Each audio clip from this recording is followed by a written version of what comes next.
مریم نے کہا کہ میرے ہاں لڑکا کیوں کر ہوگا جبکہ مجھے کسی مرد نے بطور شوہر چھوا تک نہیں اور میں بدکار بھی نہیں ہوں۔ فرشتے نے کہا کہ یوں ہی ہوگا، تمہارے پروردگار نے فرمایا کہ یہ مجھے آسان ہے اور میں اسے اسی طریق پر پیدا کروں گا تاکہ اس کو ہم لوگوں کے لیے اپنی طرف سے نشانی اور ذریعہ رحمت بنائیں، اور یہ کام مقرر ہو چکا ہے۔ چنانچہ وہ اس بچے کے ساتھ حاملہ ہو گئیں اور اسے لے کر ایک دور جگہ چلی گئیں۔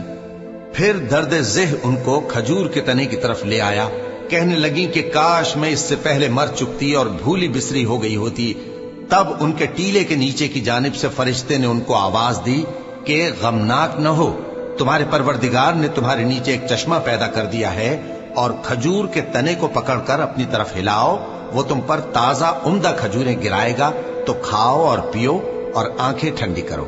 اگر تم کسی آدمی کو دیکھو تو کہنا کہ میں نے اللہ کے لیے روزے کی منت مانی، تو آج میں کسی آدمی سے ہرگز کلام نہیں کروں گی۔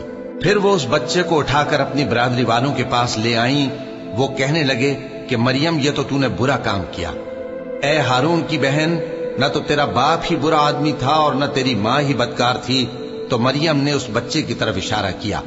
وہ بولے کہ ہم اس سے کہ گود کا بچہ ہے کیسے بات کریں؟